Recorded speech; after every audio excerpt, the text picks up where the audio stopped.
as Keith was talking about the forest and wanting to be in the forest and loving being in the forest, I am always humbled and thrilled that our family has the privilege of living basically in the forest, the boreal forest. We have a beautiful piece of land, and I think it really helps us appreciate and recognize our responsibility in creation and in stewarding creation. And that's what I'm going to talk about today is how the first couple chapters of Genesis speak to us, how the voice of God, the voice of creation speaks to us about stewarding creation, relating in creation, and just looking into a couple things. I have some ideas of what I'm going to say about that, and we'll just see where we go. I haven't done this in a while, so I feel a little rusty.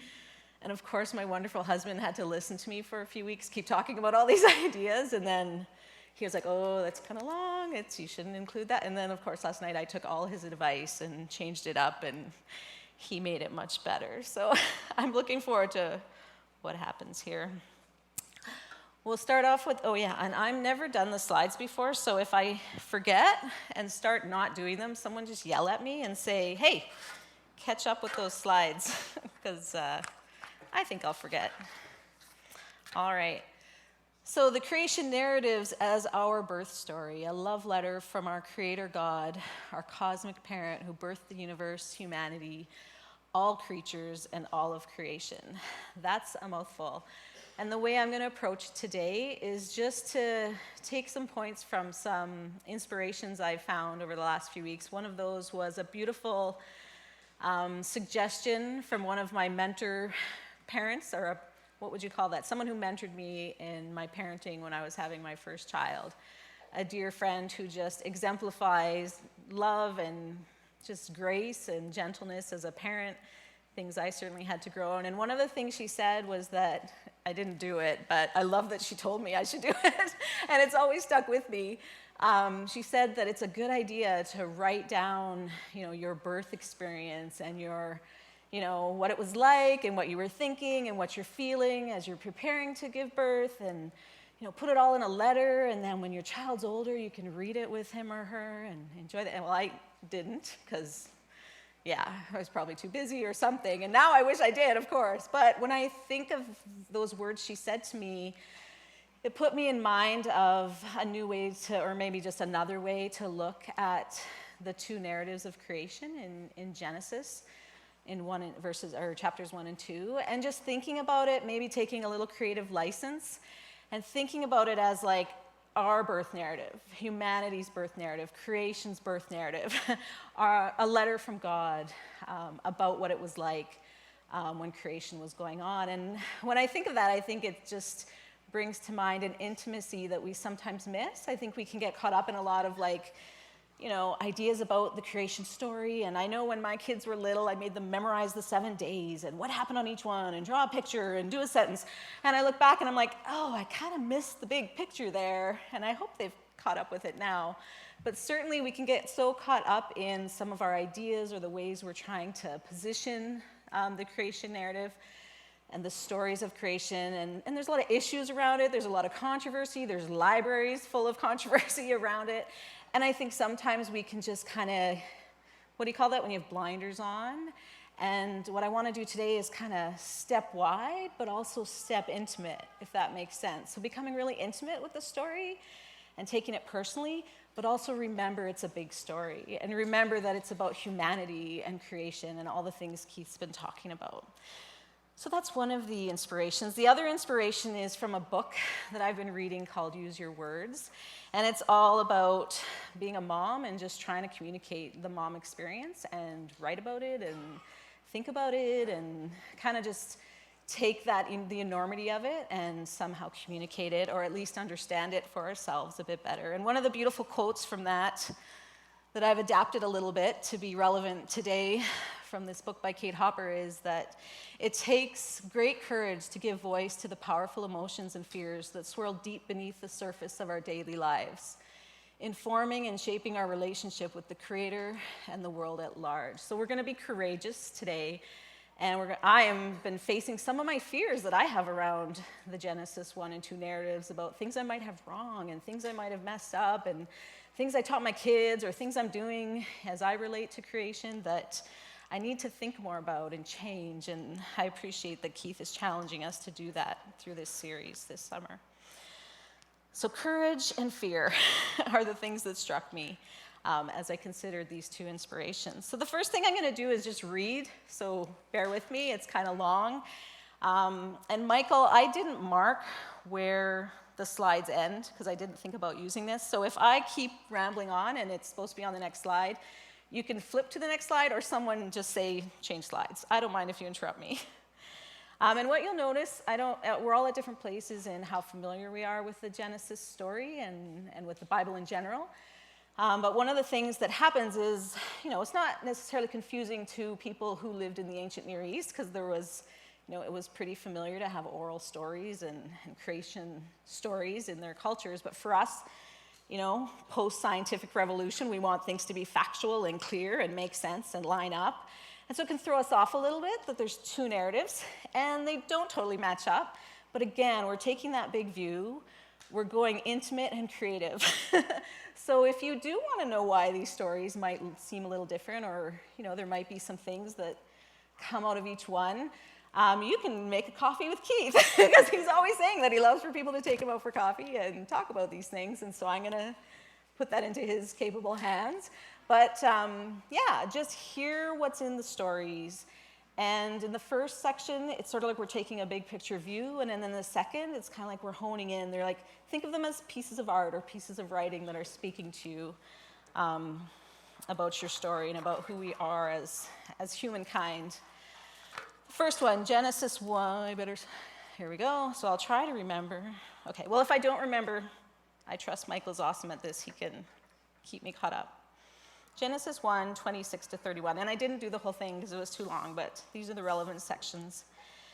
Then God said, "Let us make humankind in our image according to our likeness. Let them have dominion over the fish of the sea and over the birds of the air and over the cattle and over all the wild animals of the earth and over every creeping thing that creeps upon the earth."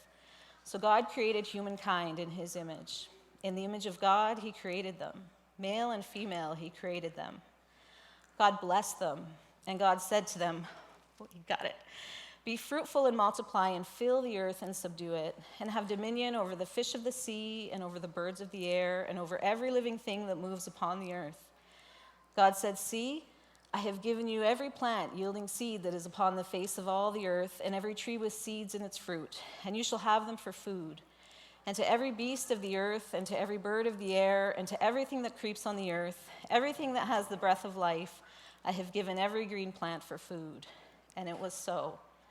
God saw everything that he had made, and indeed it was very good. And there was evening and there was morning, the sixth day. And now we'll step into the second narrative, which is in Genesis 2, 4 to 24. Maybe. Okay, awesome.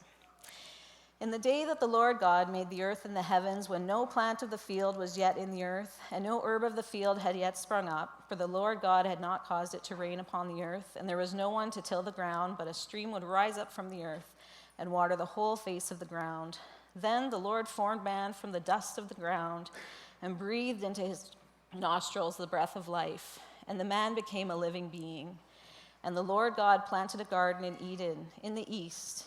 There he put the man whom he had formed. Out of the ground the Lord made to grow every tree that is pleasant to the sight and good for food. The tree of life also was in the midst of the garden, and the tree of the knowledge of good and evil. A river flows out of Eden to water the garden." I don't know if I included this part. I'm going to skip that part because it's about rivers and we don't really need to read it right at this moment. "The Lord God took the man and put him in the Garden of Eden to till it and keep it. And the Lord God commanded the man, 'You may freely eat of every tree of the garden, but of the tree of the knowledge of good and evil you shall not eat. For in the day that you eat of it, you shall die.' Then the Lord God said, 'It is not good that man should be alone. I will make him a helper as his partner.' So out of the ground the Lord formed every animal of the field and every bird of the air and brought them to the man to see what he would call them.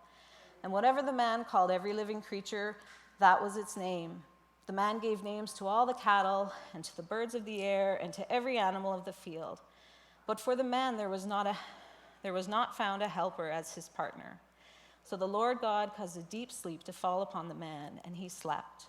Then he took one of his ribs and closed up its place with flesh. And the rib that the Lord God had taken from the man, he made into a woman, brought her to the man. Then the man said, "This at last is bone of my bones and flesh of my flesh. This one shall be called woman, for out of man this one was taken. Therefore a man leaves his father and his mother and clings to his wife, and they become one flesh."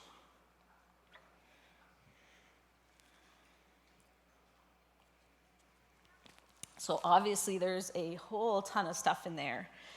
But for our purposes today, I'm going to really focus in on what God is expressing as his intentions, what are identified as his intentions for humanity in creation. There were some words like dominion and reign and relationship, partnership, working. There's concepts in there that we're going to unpack a little bit, but again, there's so much that I encourage you to even go home and read the whole story both stories from beginning to end, because it's very rich. So our birth story, I'm just going to share a few little ideas that come out of this story. What I found as I was contemplating this over the past few weeks is that, trying to see it more personally, trying to see it, kind of as like, where do I hear the voice, the voice speaking to me and to us as humankind. These are the things that kind of stirred up through all the other things that were going on. How are we to relate to humankind? How are we to relate to creation? And how are we to relate to living creatures? What principles were put out in this story of our birth? It also speaks of our identity as image bearers of the creation. We're to bear his image as we steward it in his likeness. So as it speaks of that, what does it say, and how can we do that? And finally, how are we to be like Jesus as we do these things? So, as it said in the passages, we were born of relationship. God chose to make us in the image of, his different aspects. We might call that, what's it called? Help me out. The Trinity, thank you. I was thinking triune and I couldn't get the word. So, Spirit, Jesus was present at creation, God the Father. That's where the we and the us and being in the image and likeness of God comes from. And that speaks to relationship. We're created of relationships within God, and we're created for relationships. Immediately, God recognizes it is not good for man to be alone. So he creates the creatures. And obviously, God wouldn't have done that unless he thought man will in some way relate to these creatures, and he did. I can't imagine when we get a puppy or an animal in our house, it's like we're so excited to name it. The kids have a million ideas. And once we settle on one, all of a sudden it's like, that was the name for this animal. And it's like, of course it's just the name we picked. But we feel like that was the identity. My dog is a Percy. And we get this sense that we have a part in that being's existence. We've named it. It's become part. It relates to us in that way. And with human beings, obviously, we are created to relate. The intimacy and the relationship between Adam and Eve is very, I would say, almost erotic in its sensuality as expressed in this story. They were one flesh. They were without shame. They were together. I don't even know if we've been able to experience that since, because in so many ways, that whole connectedness has been a bit corrupted. But that was God's intention, was for us to be connected with other human beings, particularly with our partners, in a very intense way and a way that reflects God's way of relating within himself. All of God's creative acts were called good or very good up until he recognized that man was alone. This is a very common point made from this. It's the only thing he says is not good, is for humans to be alone. So God made the woman out of Adam's flesh and bone, the first human. And when Eve means the mother of all living things, when she arrives, how does Adam respond? He's joyful. he's thrilled to have this partner that reflects him in so many ways, but is also unique in herself. This is at last bone of my bones and flesh of my flesh.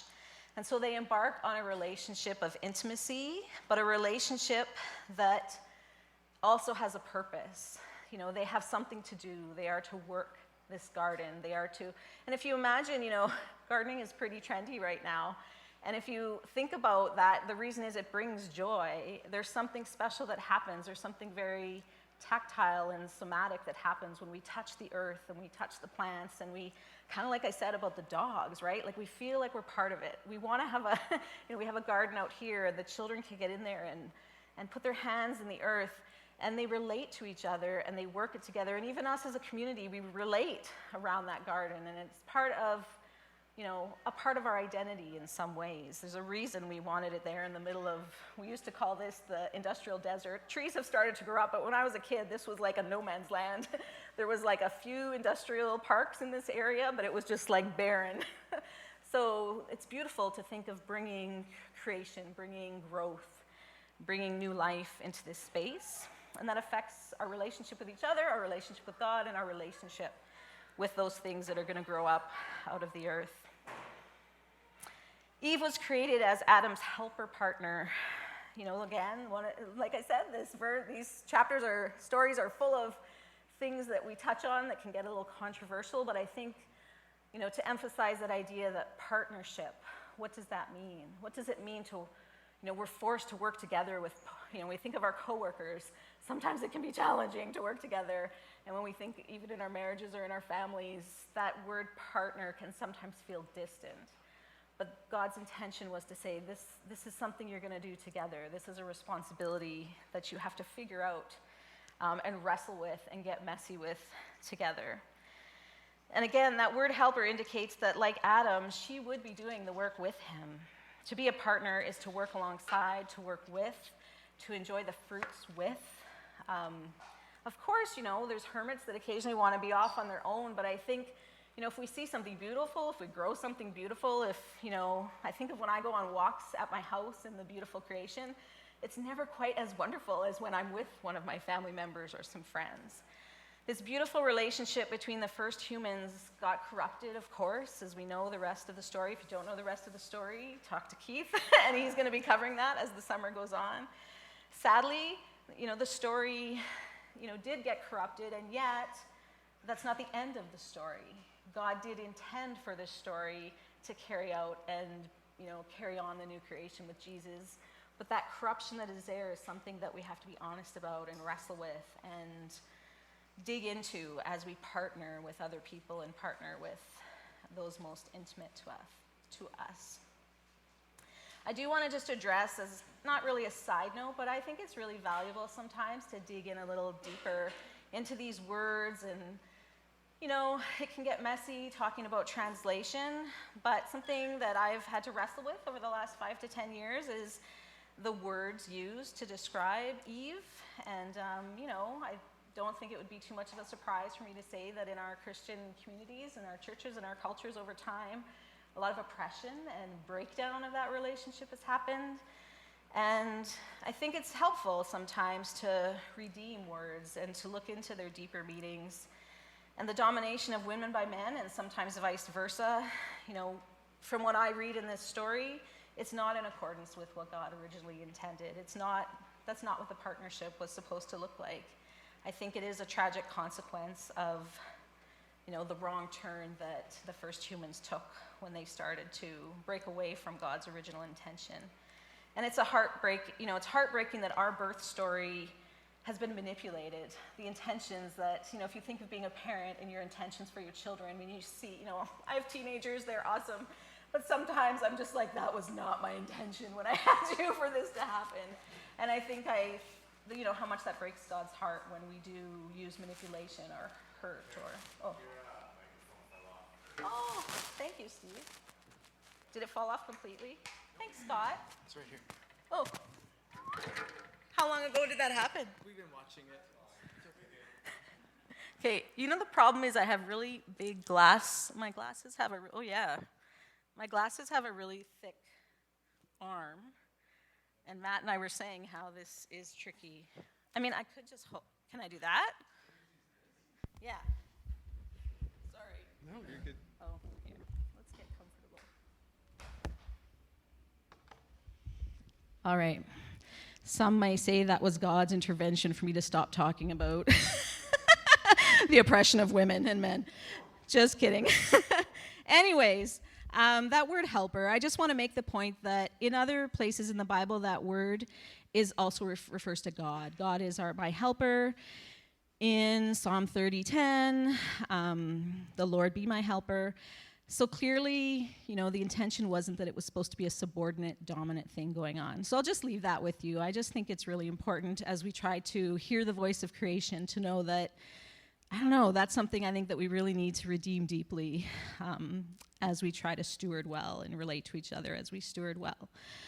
Their relationship with creation and the other creatures is one of stewardship, of care through sacrifice, cohabitation in this beautiful place, sharing it together, enjoying it together, but also managing it together and helping it thrive and become what it was supposed to be.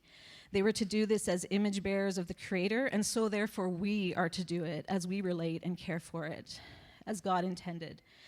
The second point I was going to make was that our identity as image bearers of the Creator, as our birth story speaks of our identity as image bearers of the Creator, we're to bear this image as we steward in His likeness. And honestly, I don't often feel like an image bearer of God, especially when I'm weary and especially when things are overwhelming. Sometimes I'll go months without stepping out into that beautiful forest in my backyard, and it breaks my heart.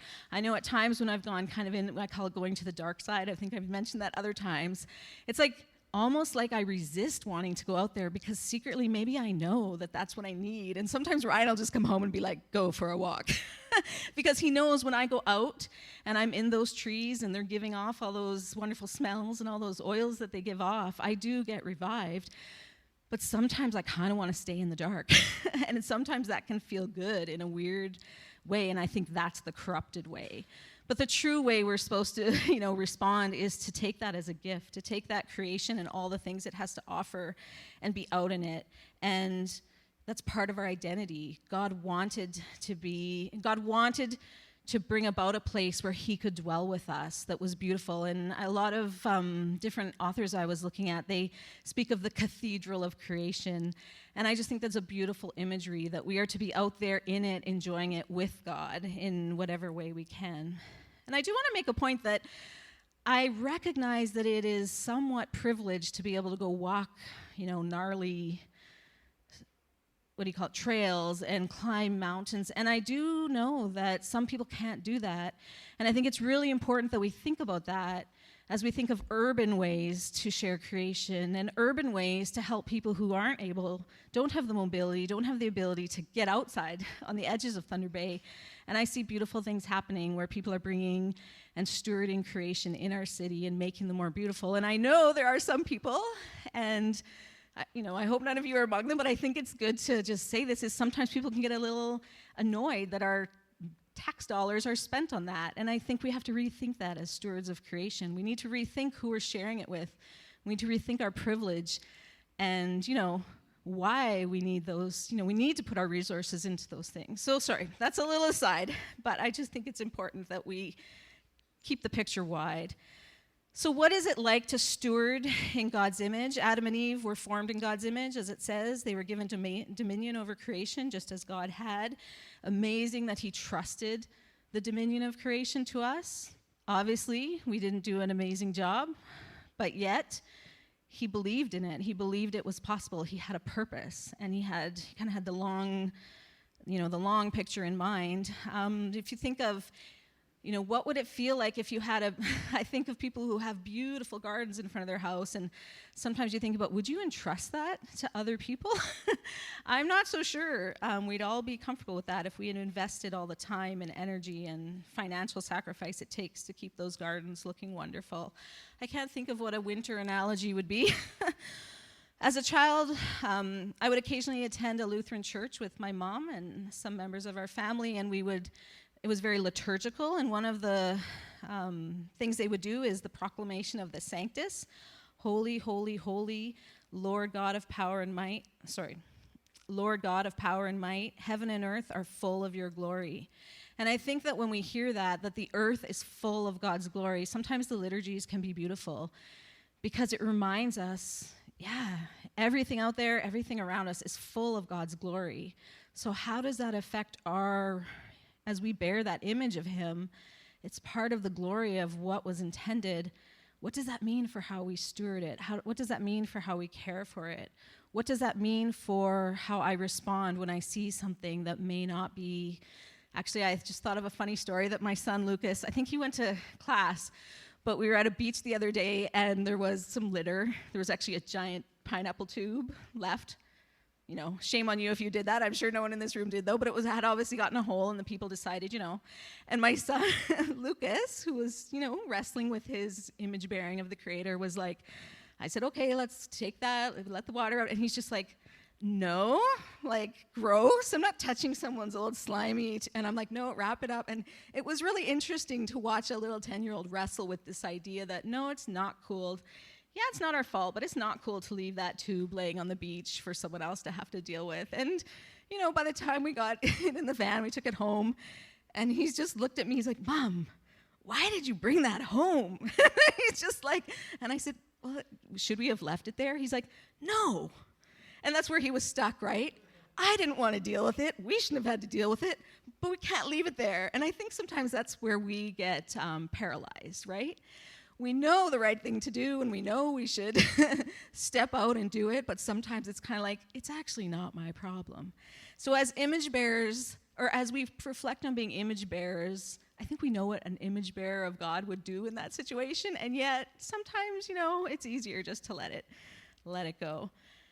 So anyways, those are just a couple points on image bearing and what it means. Oh, and just yesterday, I found this little quote from this guy named Sean McDonough. Sorry, I don't have a slide for it.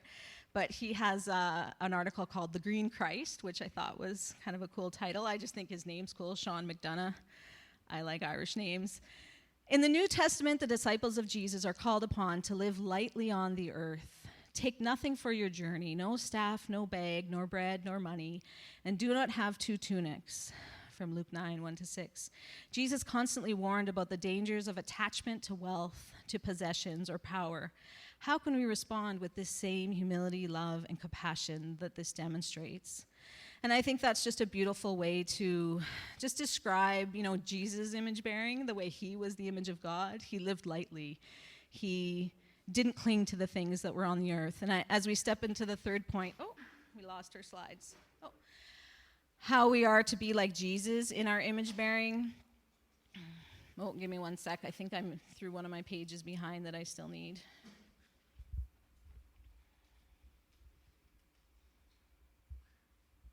There it is.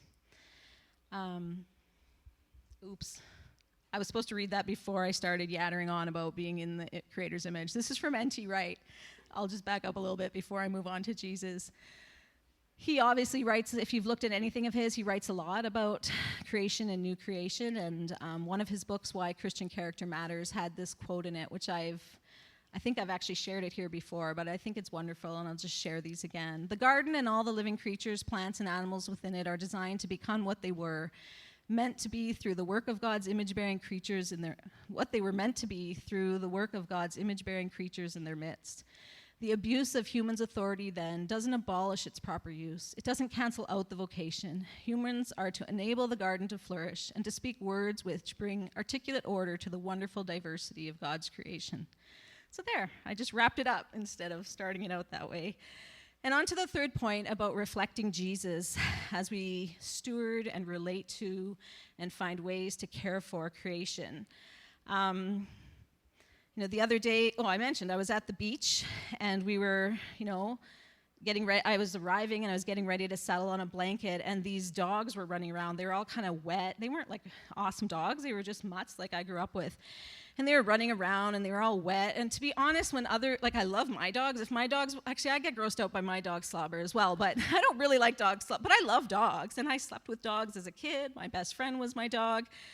Love dogs. But I also have a story in my past that my youngest sister, when I was probably about 5 or 6, and she was 4 years younger. She was mauled by a dog. She actually had part of her face bitten off by a dog, and I witnessed this. So I have a complicated relationship with dogs. But what everybody said when that happened, and I remember this as a kid hearing this and thinking, that's crazy. Can't these adults hear that that's crazy? Oh, it's never done that before. It would never hurt a child. Never, never. And I remember that standing out in my head because as a little kid, I could understand that's not logical. It just tried to bite her face off. And you're saying it would never do that to a child. Like, it's not adding up. And I get it. We love our dogs. You know, we have beautiful dogs. And I know nowadays especially people are very attached to their dogs. But I bring that baggage to my relationship with these, dogs created, that God's created. And I'm like, I want to love these dogs, but right now they're super annoying. And it's really, I have this hostility coming up. It's kind of bugging me that these people are ignoring their dogs and swimming in the lake, and I have to deal with their dogs running around my kids and stuff. And so the hostility was rising. I started to walk over to these people, and I wanted to kind of I'm like, hey, calm, be nice, polite, be like Jesus. But I actually wanted to say, get your stupid dogs on a leash. But I just said, could you please, get your dogs under control because we're trying to enjoy the beach. And of course, these well-intentioned young people who are having an awesome time, oh, they're just trying to make friends. And I'm like, oh, awesome. I don't want to be friends with your slobbery dog right now. And so it's just this interesting thing where I totally get it. These people love their dogs and they trust their dogs around my kids, and inside I'm having this hostility. And I think that's a beautiful picture of why we need to look at Jesus and why we need to understand the way he walked with people and the humility he held and the way he connected with people, just as that verse described, or that passage I read from the Green Christ described. He had a way of honoring creation and speaking of the beauty of creation and bringing it into his parables and appreciating it. But he also, he honored people, above most other things. And he had a way of loving and honoring and relating to creation in humility, but also relating to people in a way that was a blessing. And I think sometimes I needed, obviously the other day I needed that reminder as I tried to talk to these ladies. And I also need that reminder when I'm tempted to shame other people about how they're dealing with creation. I need that reminder when I'm going to shame someone about what they're eating, the fruit of creation. Maybe I need that reminder when I'm getting hostile about the way I see injustice happening in creation. And I think that Jesus just helps us remember who we are, remember who we should be, remember how we're supposed to relate, as all those other points made.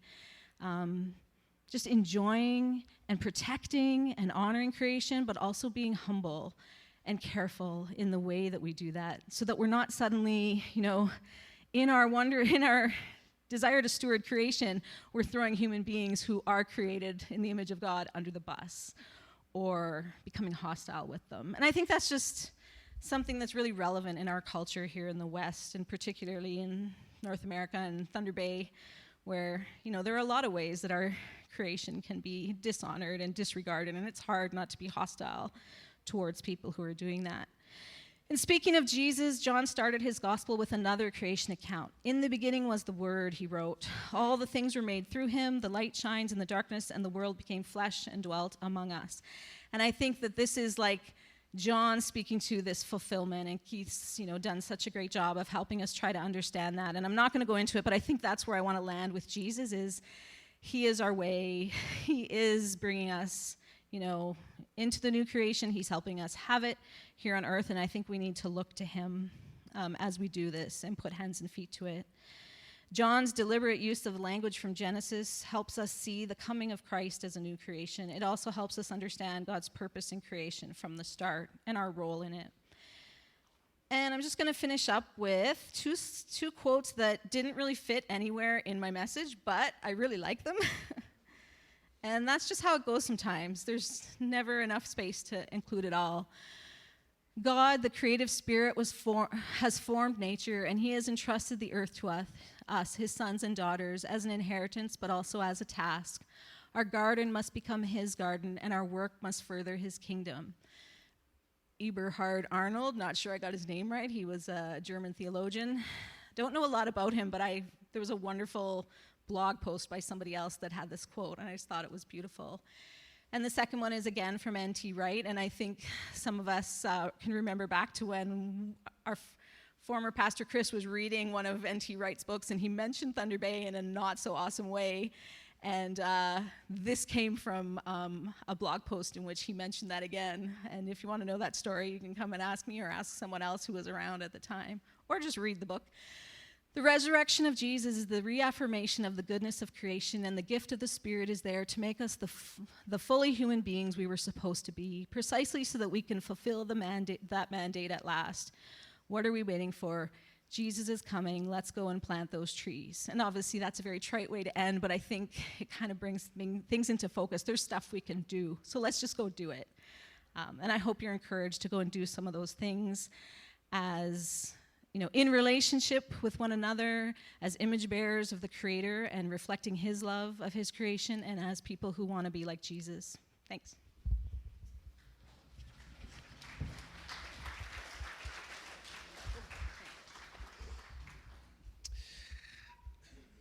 So friends, at the beginning of the series a couple weeks ago, I sort of warned us that even though at first it may seem like studying creation and the voice of creation might seem romantic and full of awe, which it is that, it is also dangerous because it gets at places really close to us. It gets to places closest to our pride and to our need for humility as stewards. So Carolyn, thank you for courageously taking us through these necessary pathways to get to the other side of true Christian humility and stewardship. So I'm not sure where this hits you this morning. You might be eager and excited. You might be have your fists up. I'm not sure what it is for you, but either way, that's okay. Whatever it is that God has spoken to you, I invite you now to bring that to His table. Jesus, who is our perfecter of the faith, showed us what selfless humility and love looks like on the cross. And He knows how hard it is for us to continue in that way over and over and over again. And so He says, every time you meet, gather and remember what I've done for you and the way of selfless love that I am forging. So take a piece of bread as you come forward and dip it into the juice, which are symbols of His broken body and His shed blood.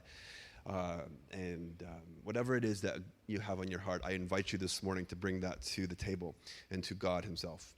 So friends, as the couple more songs play, there's more work to be done here in our time together. So I invite you here. The table is set and everyone is welcome.